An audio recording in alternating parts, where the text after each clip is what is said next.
Ladies and gentlemen, what is going on, everybody? This is Joseph Conlon coming to you. It's a special news video which I haven't done in a while. I'm bringing it to you on Friday, September 4th, 2020, part 1 of a double upload here on the Big Fight Field channel tonight. I will be back on the channel tonight for SmackDown review. And I'll be talking about the Thunderdome again, probably, because I'll be on that again tonight.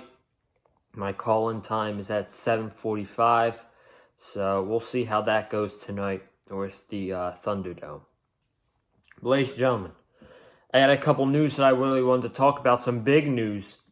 We got the eve of All Out, on the eve of All Out being tomorrow. We're going to talk about NXT. Possibly moving to Tuesday nights.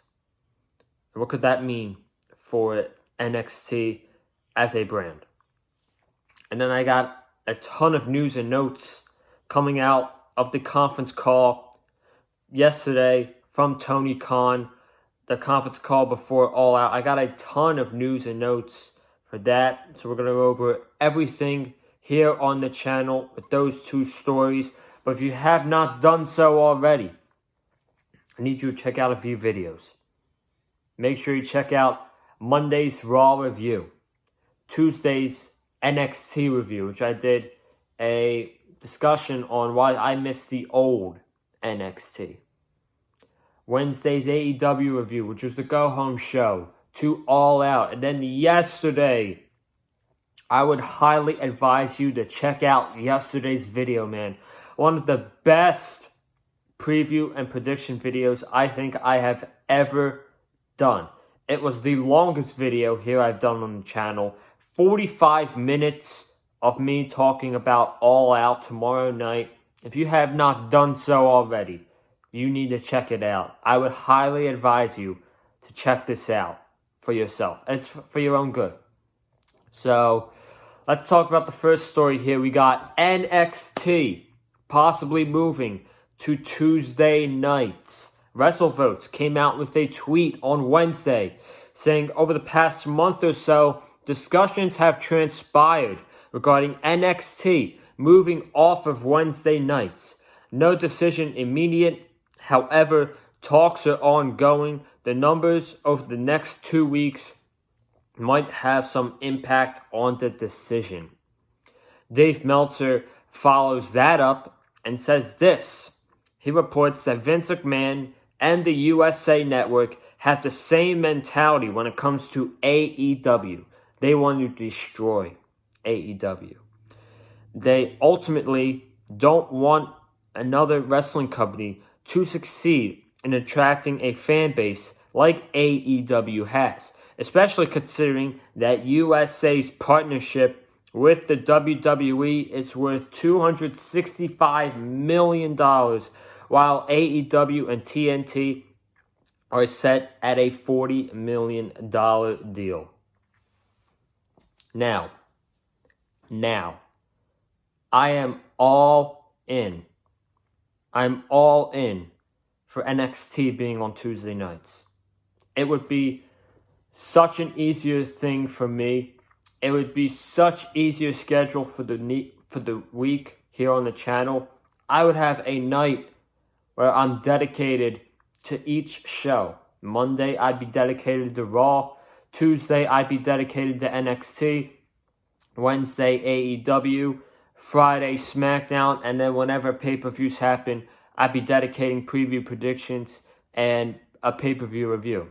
It's simple. It's nice and easy. And it works with me so well. And it's going to be better for the overall health of the IWC.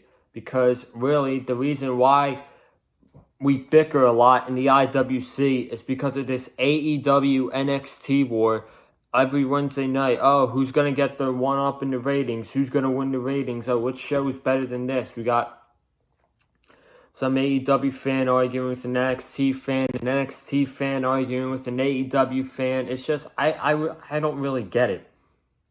I don't get why AEW and NXT fans argue with each other so much.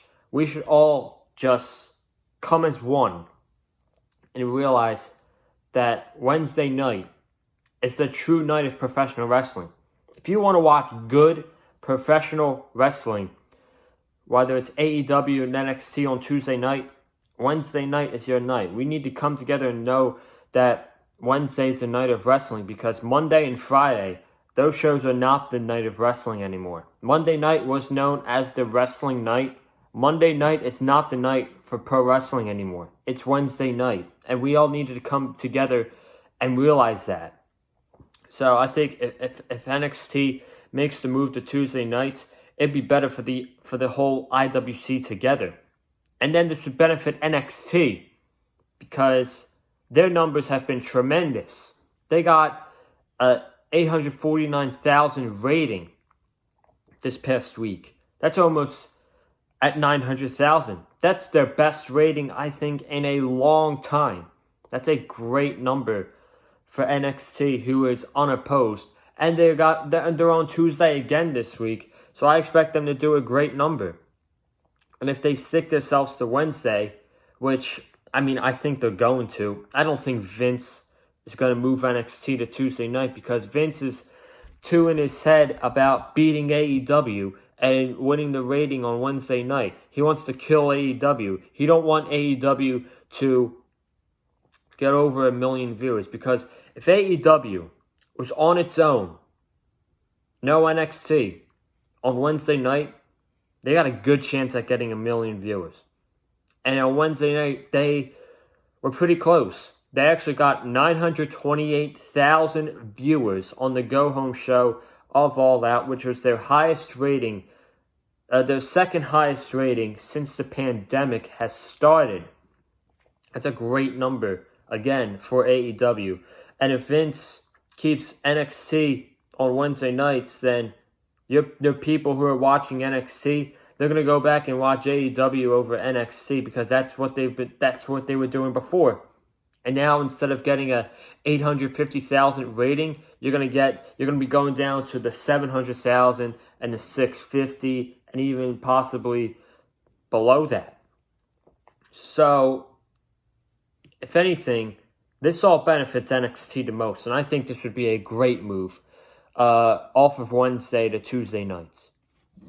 This is the last story here for the news video, but it's going to be a lot to talk about. We're going to go over Tony Khan's All Out conference call that took place yesterday afternoon, over an hour.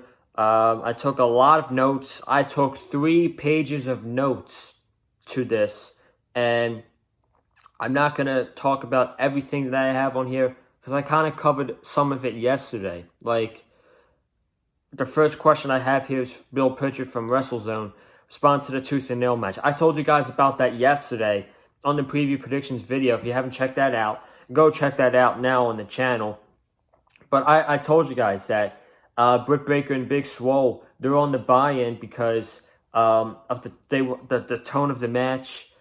Britt Baker, her knee injury is not 100% yet, so they don't want her doing a full-fledged match yet, I believe. And this match is going to be cinematic. It's going to be cinematic. It's going to be a false count anywhere, pinfall or submission. It's going to be a false count anywhere match, but they're going to be facing in Britt Baker's dentist office. So the first question I'm going to talk about is from Connor Casey of Comic Book. He asked, what is the working relationship between AEW and NWA as it stands right now? Tony Khan says the following. It's a personal relationship between them, and they've known each other outside of wrestling business. He went to one of Billy Corgan's concerts, and he has a lot of respect for him outside of wrestling and in wrestling. He thought this would be a good opportunity for both companies to have Thunder Rosa wrestle for the AEW Women's Championship at All Out. Listen, if we eventually can get a working relationship going between AEW and NWA, I think this would be a fantastic move for not only AEW, but for NWA. I'm sure AEW sees talent over in the NWA like Eli Drake and Allison Kay and Nick Aldis that they would love to have on those shows. Imagine Nick Aldis in AEW and revisiting that feud he had with Cody at All In. That's a money feud right there, man. That'd be great. And then this would really benefit AEW, but I think this would benefit, NWA even more. It could give a lot of more star power to their shows on weekly when they get back to weekly television. And they could grab some of their AEW talent and put them on Power. I think that would be great. And like I said, both sides would absolutely benefit from this. AEW would benefit from this. NWA would benefit from this. And at the end of the day, it's just two good great wrestling companies coming in together and being one. And if we got that relationship at the end of the day, I think that'd be fantastic, and I'm all for that. Nick Hausman of Wrestling Inc. asks the following: any interest in Brock Lesnar and bringing him into AEW? Tony Khan said, I can't comment on that, but Brock is a great worker and one of the best big men in the business. On Tuesday, this was a big discussion in the community. WrestleVotes actually came out and tweeted out that it's only a thing that, WWE is going to call Brock Lesnar when they need Brock Lesnar. Brock Lesnar is going to call Vince McMahon when he wants to go back to the WWE. It's nothing more than that. Don't stress out over it. It's just Brock Lesnar is going to be back in the WWE when the live fans come back, and he's not going to AEW. So don't get yourselves hyped up over it. We then got John Corgan of Wrestling East State.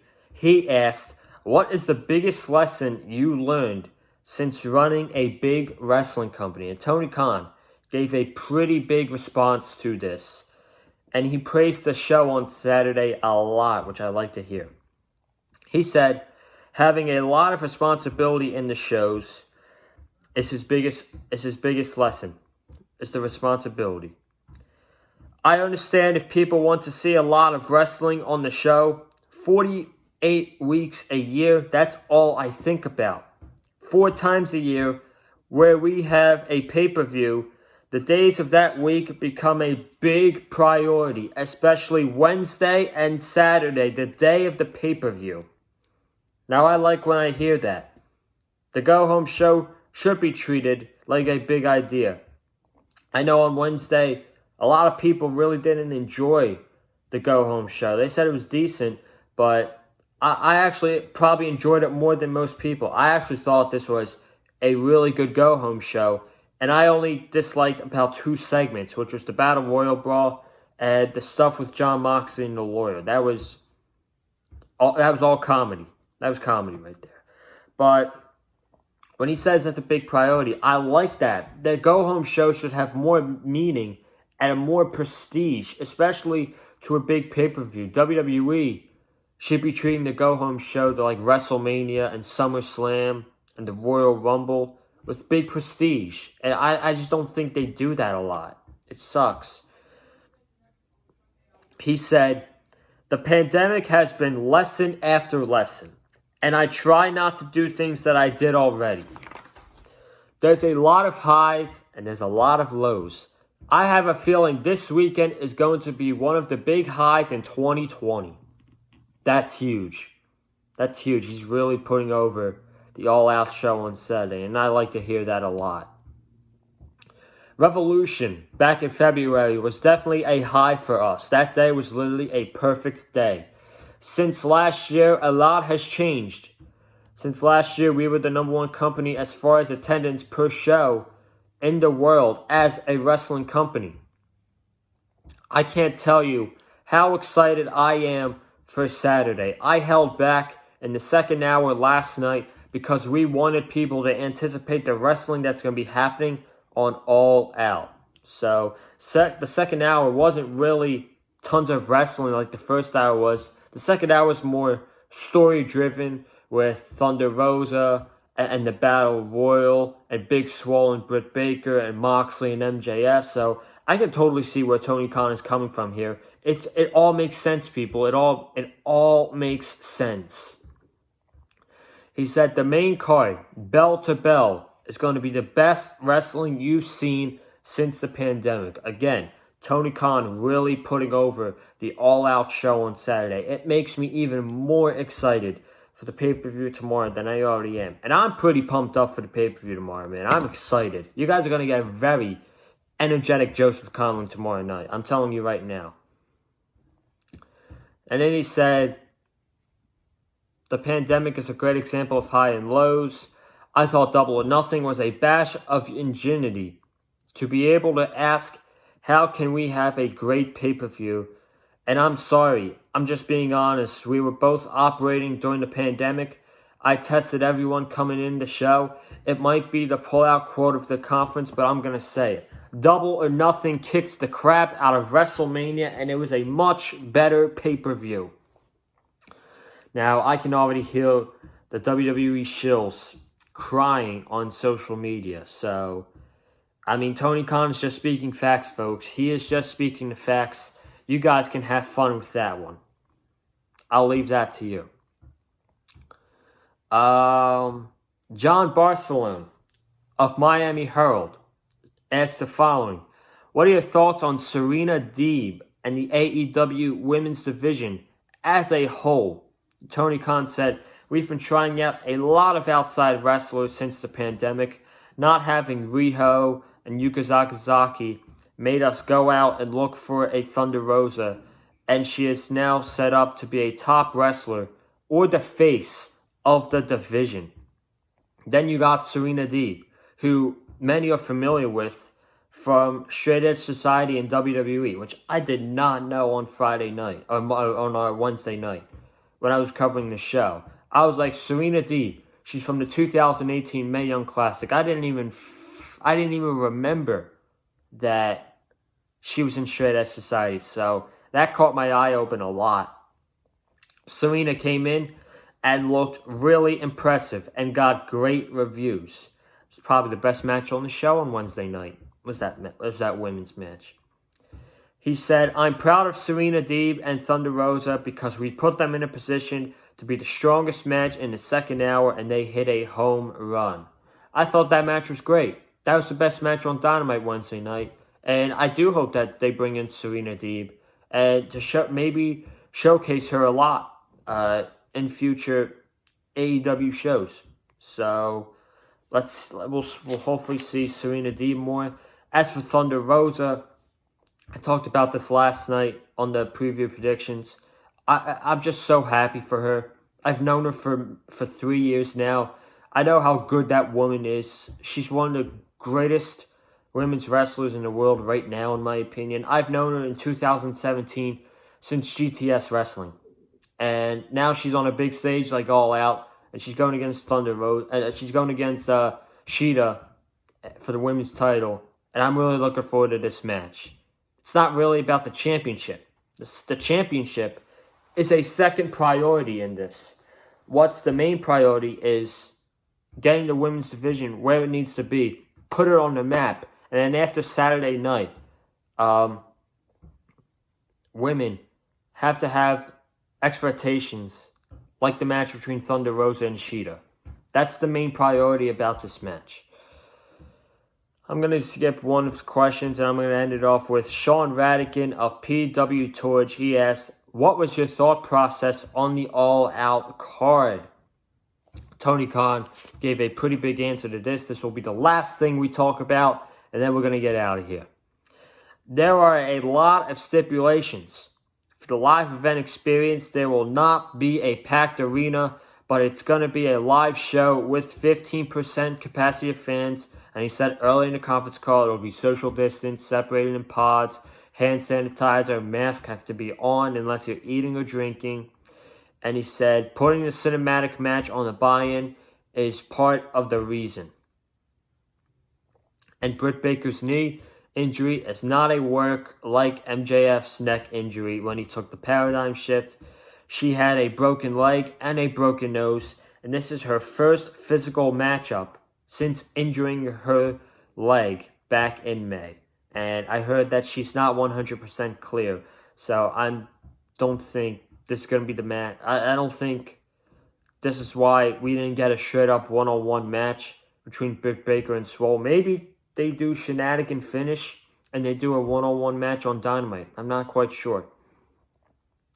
But he continues on saying, there's a lot of great wrestling there's going to be on Saturday night. You got the Mimosa Mayhem, which will be a great match. Matt Hardy versus Sammy Guevara, which is basically a last man standing match, and loser leaves town for Matt Hardy, which is a great feud, and a story with Sammy wanting Matt Hardy out of AEW. So, I mean, I'm really looking forward to that match on tomorrow night.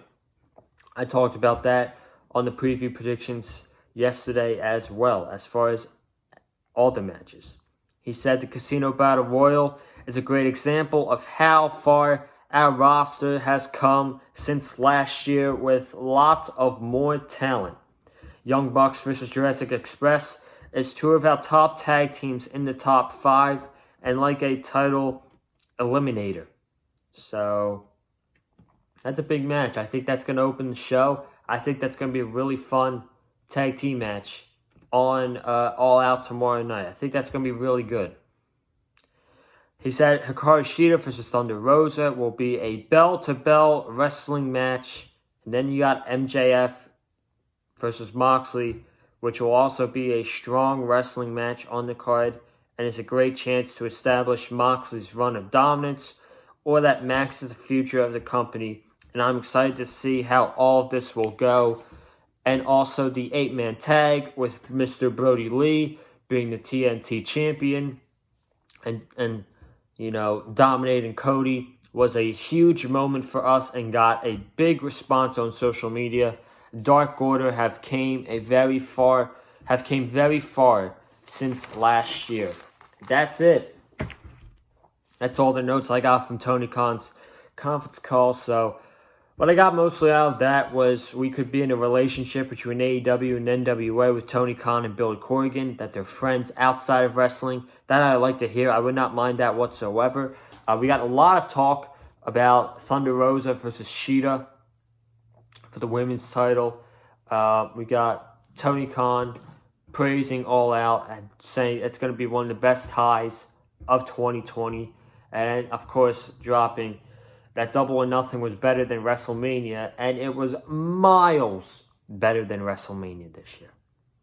So that's all I got for you guys here on this special news video. I hope you like this news video. Subscribe to the channel.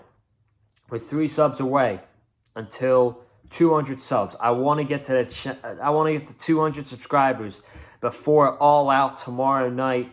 Please, 200. We're just 3. I need 3 subs before I get to 200. So if you guys haven't that already, make sure you hit that subscribe button. And then comment down below. I want to know your thoughts on what Tony Khan said in the All Out conference call and NXT possibly moving over to Tuesday nights.